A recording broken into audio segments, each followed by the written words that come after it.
So this is going to be my first test video, so apologize for the handwriting. I'm doing this by hand while I'm waiting for a stylus to come in. But I wanted to test out some of the software to see how it works. So what we're going to be doing today is a derivation of the quadratic formula.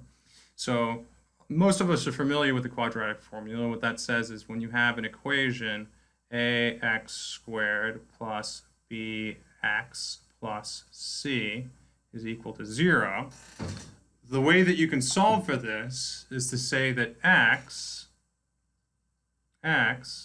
is equal to negative b plus and minus the square root of b squared square root minus 4ac divided by 2a, right?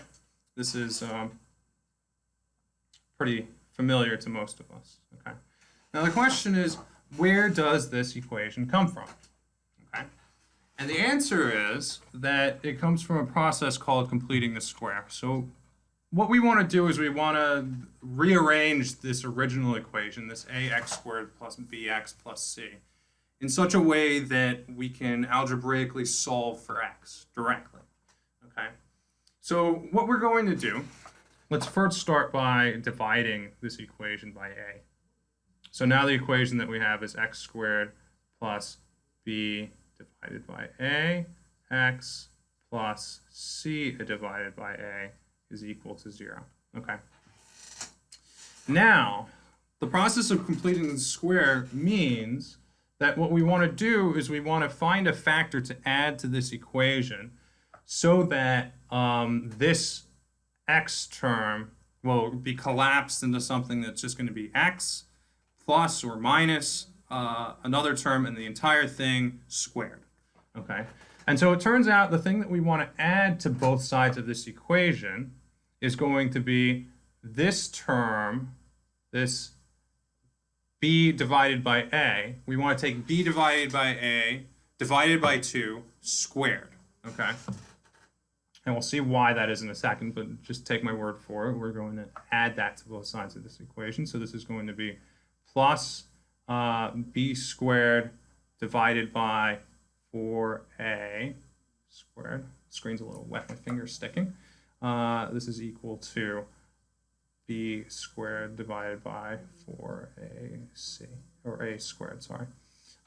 So we're adding this to both sides of the equation. So the equation now becomes x squared plus b divided by a, x plus b squared divided by 4a squared plus c divided by a is equal to b squared divided by 4a squared. Okay, so now let's look at this term.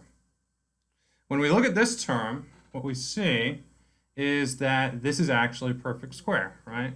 If we take x plus b divided by 2a and we square that, that's going to be equal to what I have underlined in red here, okay? Which is good, because what we wanted to do is we wanted to get the x by itself, and so this is the step that we're following to do this. Now that we've collapsed this term into this quantity that's squared, let's also move this c divided by a to the other side. And so this is going to be equal to b squared divided by 4a squared minus c divided by a. Okay? So now we can take a square root of both sides. Again, remember we're trying to get x by itself. We take a square root of both sides. And when we take a square root of both sides, remember we need a plus and minus here. So we get x plus b divided by 2a is equal to plus and minus the square root of b squared divided by 4a squared minus c divided by a. Okay. Now, the next thing that we can do is we can subtract from both sides b divided by 2a, right? Again, we want to get this x by itself, and so when we do that, we're getting close now, so we get that x is going to be equal to negative b divided by 2a plus and minus the square root of b squared divided by 4ac. Or sorry, I'm getting ahead of myself because I know that's 4ac. Divided by 4a squared minus c divided by a. Okay, and now we're very, very close to our answer. We just need to combine these two terms, and so we need to get a common denominator, and so the way that we're going to do that is we're going to take this term that has the square root and multiply this by 2a divided by 2a, okay? Because we see we have a 2a for the negative b term. And so when we do that, we can bring this 2a inside of the square root if we square it. So 2a squared square root is 2a. So we can take this, and so inside the square root, that becomes 4a squared. That's going to cancel this 4a squared here, and then this is going to become a 4a with a c, okay? So now I've distributed that in, okay? So our final answer is exactly what we would expect it to be. This is going to be negative b plus and minus the square root of b squared minus 4ac divided by 2a. And let's pick a happy color and put a box around it. Yay, got this. And now we've derived the quadratic formula. All right, thanks.